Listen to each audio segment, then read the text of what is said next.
Hello, যারা শুনছেন কেমন আছেন বন্ধুরা? দিনা চলে আসা কথার ঝুড়ি নিয়ে। বন্ধুরা, ব্যক্তিগতভাবে আমি আমার ভাই বোনদের ভীষণ ভালোবাসি। আমার ভাই বোনদের সাথে আমার ভীষণ ভালো সম্পর্ক। আহ, ছোট বোনটা আমার ছায়ার মতো। আমার দুটো ভাই আমার সাথে, তাদের সম্পর্ক বেশ মিষ্টি। একটা বড় বোন আছে। আমি আমার মাকে দেখেছি, সে যখন তার 40s 50s ছিল আমার বয়সে, সে তার ভাই বোনদের ভিতর সবচেয়ে বড় ছিল। এবং আমি তাকে দেখেছি যে সে ভাই বোনদের প্রচণ্ড ভালোবেসেছে, প্রচণ্ড কেয়ার করেছে। এবং হয়তো সেখান থেকে ওই জিনিসটা অ্যাডপ্ট করা, কারণ আমার বাবাকেও দেখেছি তার ভাই বোনদের প্রচণ্ড ভালোবেসেছে, হয়তো ওই জিনিসটা অ্যাডপ্ট করা। ভাই বোনদের প্রচণ্ড ভালোবাসি, ভীষণ ভালোবাসি। এবং আমি মনে করি এটি একটি ভীষণ সুন্দর একটি গুণ, বেশ শক্তিশালী একটি গুণ মানুষের ভেতরে। কিন্তু অনেক সময় কি হয়, আমাদের ভাই বোনদের কারণে, আমাদের ভাই বোনদের প্রাধান্যর কারণে আমাদের পরিবারের মানুষরা, আমি যদি আমার ভাই বোনকে বেশি প্রাধান্য দেই, আমার ভাই বোনকে সবসময় সামনে রাখি, কিছু কিছু জায়গাতে হয়তো আমি আমার হাজব্যান্ডের সাথে, আমার সন্তানের সাথে আমি ইনজাস্টিস করে ফেলি। কিন্তু আমরা সেটা বুঝতে পারি না, কারণ আমরা মনে করছি যে আমরা কাজটা তো করছি আমাদের ভাই বোনদের জন্য, তাই না? কারণ আমাদের মা বাবাদের আমরা করতে দেখেছি এবং আমরা বুঝি ভাই বোনরা একসাথে থাকা এটা একটি স্ট্রেংথ, রাইট?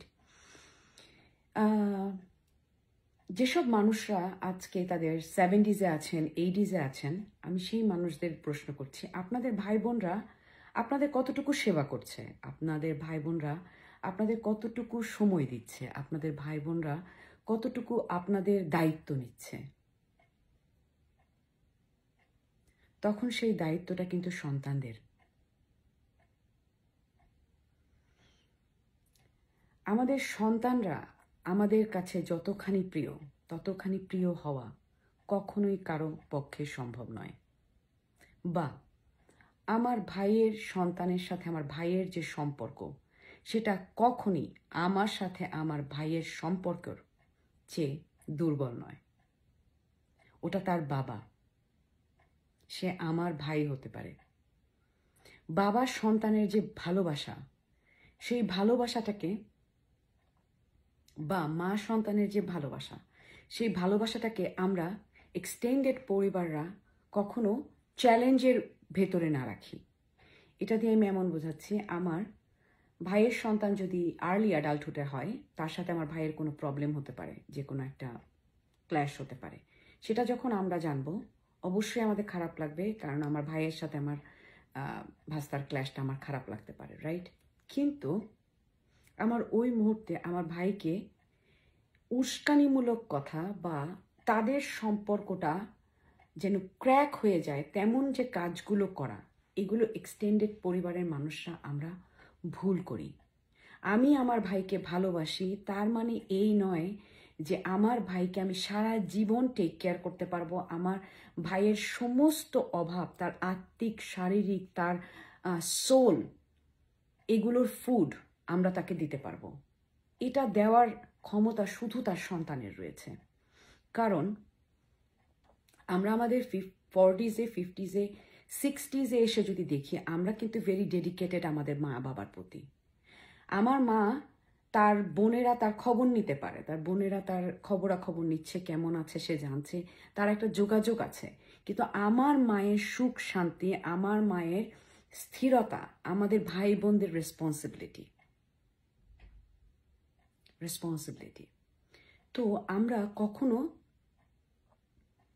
আমাদের অন্যান্য যে কোনো সম্পর্ক হতে পারে, ভাই বোন, কাকা কাকি, মামা মামি, ভাই ভাবি, মানে যে কোনো সম্পর্কই হতে পারে। আমরা যখন কোনো সম্পর্কে কাউকে ভালোবাসি, আমরা যখন যেন কখনোই এমন কোনো কাজ, এমন কোনো কথা না বলি যে সামনের মানুষটার সাথে তার সন্তানের কোনো ক্ল্যাশ হতে পারে। কারণ আনটিল দ্য এন্ড তার সাথে যদি কেউ দাঁড়িয়ে থাকে, তার সন্তান দাঁড়িয়ে থাকবে।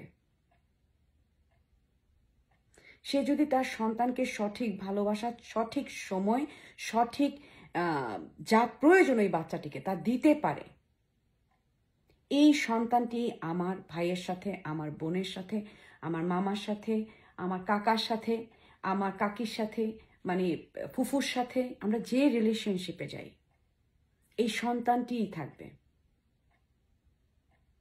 এবং মা সন্তানের, বাবা সন্তানের যে সম্পর্কগুলো, এটা একটা ওয়েভের মতো। সবচেয়ে হার্ড ওয়েভটা হচ্ছে যখন তারা টিনেজ থাকে, সবচেয়ে কঠিন ওয়েভ, কারণ তারা অ্যাডাল্ট হতে থাকে, তারা আমাদের সাথে তাদের মতের মানে বিরূপ তারা যেতেই পারে। আমার ভাইয়ের সন্তান, আমার বোনের সন্তান, তার মার সাথে সে বিরূপ একটা তর্কে যেতেই পারে, কিন্তু আমরা যেন সেখানে পট করে আমাদের পয়েন্ট অফ ভিউ না দিয়ে দিই, আমরা যেন সেখানে পট করে এমন কোনো কথা না বলি, এমন কোনো কাজ না করি যাতে আমার ভাই বা আমার বোন আরও ট্রিগার হয়, এবং তখন আমরা টক্সিক হতে থাকি, ইচ্ছাকৃত বা অনিচ্ছাকৃত। কখনো না কখনো দেখা হবে আপনাদের বন্ধু দিনা।